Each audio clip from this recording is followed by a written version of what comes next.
So warm welcome to the fourth series of Experts for Experts.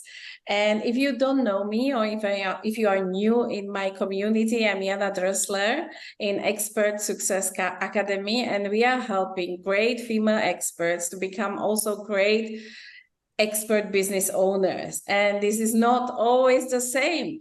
And many people think it's just about the business, about the strategies, but there is far more to that. So that's why this series, when we experts also can help elevate other experts and mutually elevate ourselves. And I'm so thrilled that today, in this fourth series, I have with me an esteemed colleague, Blanca Vergara. And she is living in the Netherlands, but she is from Mexico, and she is a spiritual coach for a high power woman. So we do share many, many things in common, not only the audience we serve, but also the viewpoint, the values, and the will to help others.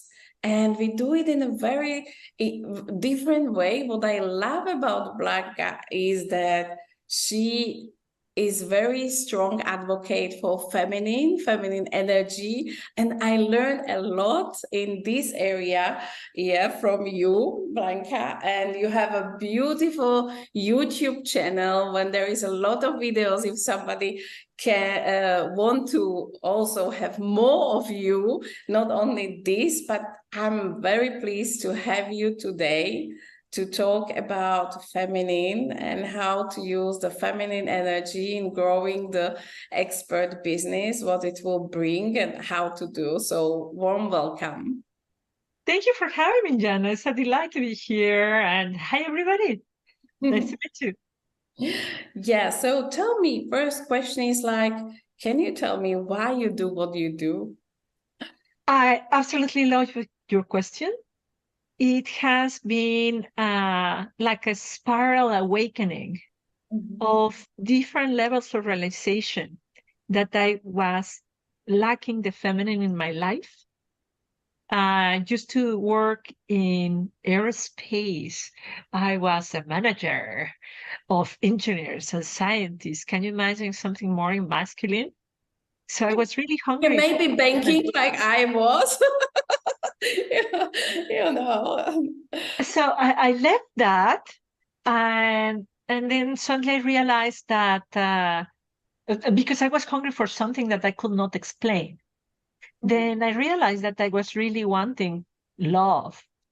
I really wanted a man and being hugged. It's so feminine. I really wanted to be a mother. And I became, and that was really like a Doctor Strange experience, going from one realm to another in a split second. But the biggest moment for me now, the one that is most present, was last December 2022, was the funeral of my mother-in-law. And this was the most beautiful funeral I have ever experienced in my life. There was so much love. It was really a celebration of life, a celebration of the feminine. And after that, I was so moved that I was thinking, oh, I want to quit. I just want to be for my children. I don't care about business anymore. This is really the ultimate, to be the mother, the grandma. This is what I want. And I took a sabbatical of 3 months, and I took time to see, do I really want to continue being a coach? And I allow myself to think, oh, I'm going to buy a laundromat, or I'm going to just really not go back to coaching or the feminine. And I start looking outside, and I see that there is so much hunger for the feminine, especially among women. Burnout, divorces, women who are single and childless until very late in life, so much pain, so much illness that is feminine illness, breast cancer, cervical cancer, that my heart got really moved, and No, you cannot retire. No, I cannot not do this. yeah. And then as a, as a hobby, as a, I don't know, I want to do something to come back to life. I ask because I continue my practice, like having 1 or 2 clients in the site while I was doing the sabbatical. What shall I do? What do you want me to talk about? And one client said, talk about receivership, the feminine art of receivership. Oh, so interesting. Okay, I want to talk about it. So I did a video about that, and it just exploded. It's the best video in my channel. It has today more than 6,000 views. It's really like, for me, it's a lot. I mean, for Mr. Beast with millions of views, it's nothing. But for me, in one day, had 1,000 views. And that was like, there is need for this. Yes. There is really need for this. And I'm sitting here on so much knowledge, so much love, that I cannot not do it.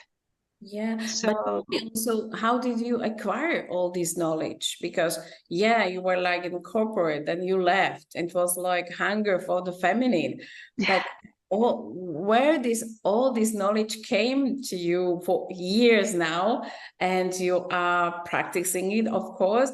Does it have something to do also with your origin country? With yeah, I presume, you right? bet. You didn't talk about that, right? But Absolutely. Absolutely. Absolutely. My upbringing was quite eclectic. My father was an engineer, so he taught me everything about mathematics and business, and so that's why I became an engineer. That's how I ended up in aerospace, because I wanted to be like my dad, because that is what everybody's telling all of us women. Huh? We don't have enough women in STEM, so we all become engineers. But in the other side, I had my mother, who was a frustrated opera singer. So this is a story of the frustration of the mother who never became what she wanted to become because she became a mother. So I didn't want to be that, because she was cleaning the house. That's stupid. Taking care of children, that's stupid. So I really went into the masculine for that. But the other part of my upbringing is that in the background, Mexico is, we make the joke that the biggest anthropological site in Mexico goes from the Rio Grande, from the border with the US, to the border with South America. We have so much history of ancient civilizations, and the civilization that for me is true is the Aztec one, because I was born in Mexico and my family really comes from generations from there. And it was, going to school, Catholic school, and listening about Jesus Christ and Mary, and going home to understand about 𝐸𝐻𝐴𝐻𝐿, 𝐸𝐻𝐴𝐻𝐿, and all the cosmogony of that, the 4 elements, and learning this and that word in Nahuatl, and rolling the film all the way to the time when I quit 15, 16 years ago, and I wanted a child. I needed help, I need superpower. Please help out, because I met a guy. Fantastic, great. Finally, that's a bigger story than meeting the guy, because he's from being a bachelor with horrible bachelorette, with having failed relationships all the time, to meet the guy and keep the guy. That's huge. But as life goes, we had a miscarriage, and I was 40. Can you imagine all the feeling of shame, regret, and my God, I just gave my life, my opportunity to being a woman, to being a corporate executive. I felt really miserable. So who will I go and cry to? Well, I went to the Museum of Anthropology in Mexico to cry to my Aztec mother. And this is a small representation of her. She's like 2-3 meters big, megalithic in Mexico City East, and she's the goddess of fertility. She represents many things actually, but I will tell you more, and we're going to continue talking about her, because actually based on her is that I start expanding everything that I work on. But I went to cry with her, and I asked her to heal me, and it was so beautiful. First, the healing was like a shower, and please don't get scared. Don't think this is too Aztec, but it was beautiful to me. It was a shower of blood. And blood, I really see it. I saw it and I felt it at that moment as life.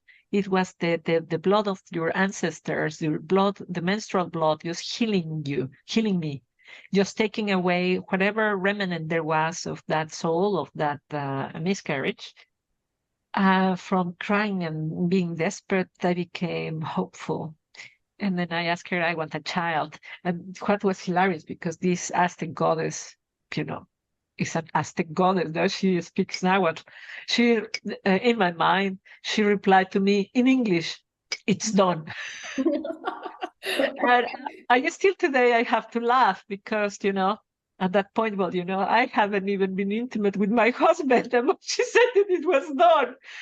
And this is so moving to me still today, that when you go to a higher power and you ask for what you want, and the higher power says it's done, you really have to act like if it was done. And you believe it. Then it is. Yeah. And the miracle is now 13 years old in high school, and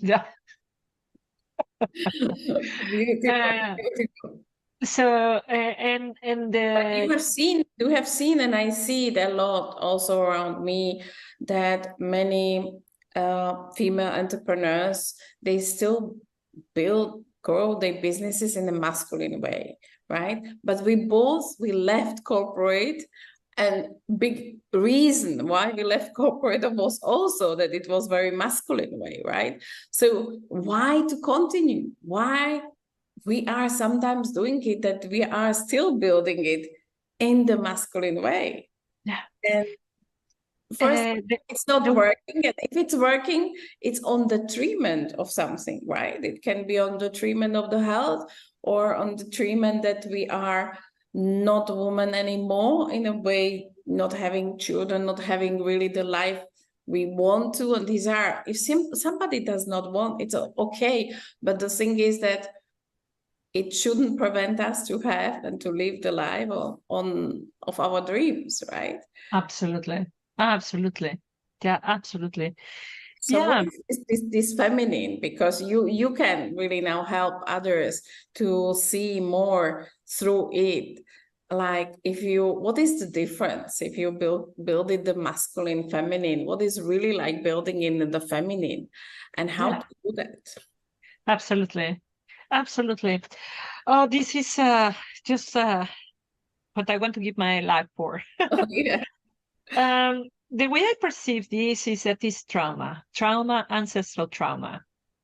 The world has been built for separation, for war, for hierarchies, for haves and have-nots, for many centuries. And this has been bad for men and for women, because men went to war and lost their lives. So it's absolutely awful. But then women have to stay to do the role of men and women. And this has kept us in trauma to all of us. This situation has made us repress, forget the things that are actually good and important in life, like pleasure, like patience, like kindness, like harmonizing your activity with what happens outside, with what happens when the sun goes up, when the sun goes down. I give you a very simple example of what is to live in the feminine. You wake up early in the morning when the sun comes out, you go to bed when the sun goes to bed, and you sleep. Sounds very trivial, but my God, this is the reason why so many women are getting cancer. And I'm not saying it out of the spirituality. You can go and check it out with all the scientific research that is about today. We don't sleep when we are tired. We don't eat when we are hungry. We don't go to the toilet when we want to go to the toilet. And this is to be with the feminine, to be with our body. And yes, of course, this term of feminine energy applies to men and women. It doesn't matter. It applies to every single being in the universe. But I like to work with women because in our case, if we really leverage, if we really remember who we are, everything is going to start changing. When we are in a really true feminine power, we will be able to inspire men to be in their truly healthy masculine power. And it's like a yin and the yang, is a lot of the feminine with a little bit of the masculine, and the opposite for the men. It's not that we're completely passive and waiting. We also need to take some action. But the big thing for us women is to reconnect with the identity of who we are. And this is what the Indians call chakra one. Chakra one of who we are, physical health, grounding. And you know what is physical health and grounding linked to? Ta-ta-ran, ta-ta-ran, prosperity. Oh, yeah.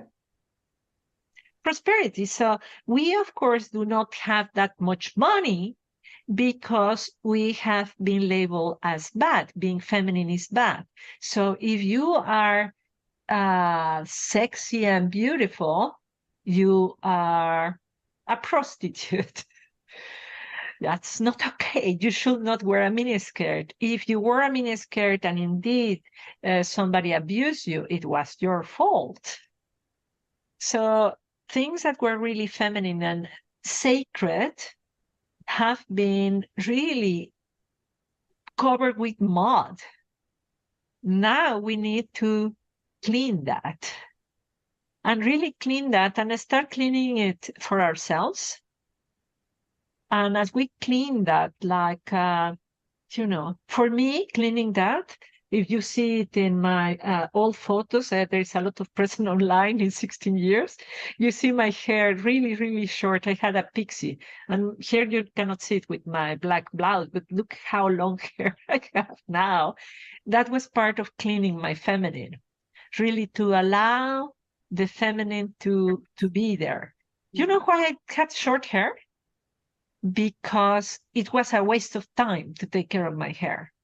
And now I think, my God, how wrong I was to think that it was a waste of time taking care of me. It's a waste of time taking care of me.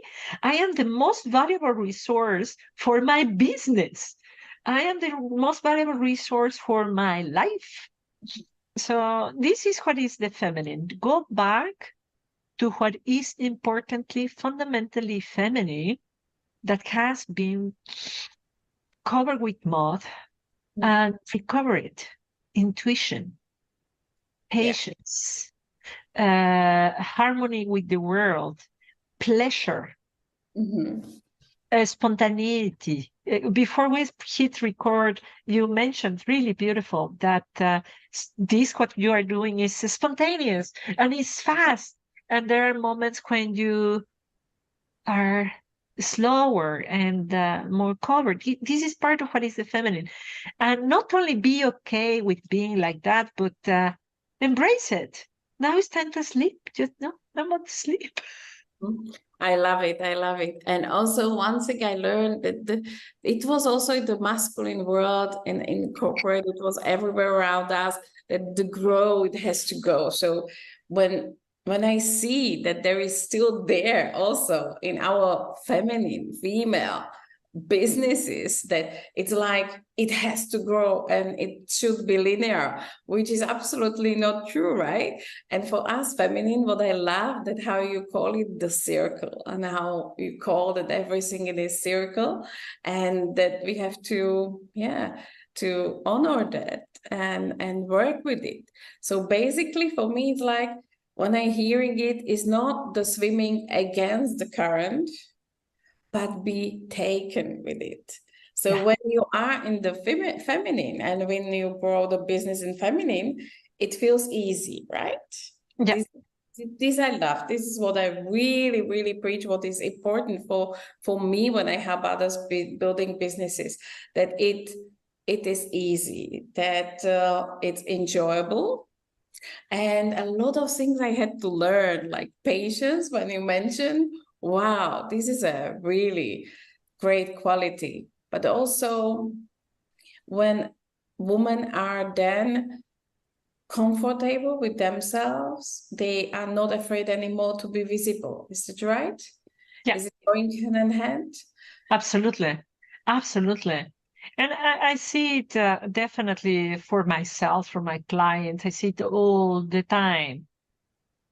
When there is dissonance within, you can work yourself crazy trying to get the headline right, doing that video about 1,000 times, and having a coach to help you to do the script of your video. And, it doesn't come. It really doesn't come right. Instead, when you are aligned inside, aligned with the world, you are so fast. So our work as women is to connect within. And particularly, I really invite you to connect to your womb, even if you don't have it. The energy is still there. Imagine that you are a biological computer, and then in the first chakra, there is a program. There is a program that has been programmed for millennia.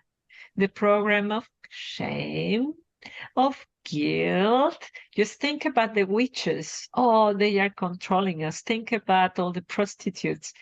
So, of the mothers who, like my mother, who didn't do her dream. And send love to that history. Send love to all that past. Send love even to the executioners, whoever they were, because some of them were women. Let me tell you, the enemy is not just men. And when you send love to that past, you start transforming your life in all directions, time and physical direction. And you're going to be shocked. Suddenly you go to your email and you have a client. Suddenly you pick up your phone and then you have an invitation to, fill in the blank. But, yesterday I had my daughter and her girlfriends, and they were talking. They are 11, eh? They were talking about how awkward it is to be in the lift with other people. And you tend to want to fill up the silence. We have such an aversion to silence, such an aversion to be in the present moment, because we don't want to hear ourselves, hear our fears, hear our anxieties, hear whatever. And as we practice to be with ourselves and don't criticize, but love who we are. Don't judge. Yeah. But love who you are. That's beautiful. That's beautiful. Oh, okay, Blanca, thank you so much for your wise words. And I'm really sure that it really will help and open another awareness window to many who will listen to us. And I want to ask you if you have something for those who would like to go more in this direction and what it is. Share. Absolutely. As I mentioned before, this subject of the art of receiving has become really close to my heart. So I took it a notch further, and I created a guide in which you can use immediately 9 strategies for you to become more magnetic, but in a feminine way. So you can download it on my website, blancavergara.com. It is on the main page. In the comments, yeah. It's on the main page, so you can easily find it. And yeah, I will be very excited to hear what you receive. Thank you. Thank you. So all the best and to your success. Thank you, Blanca. Bye.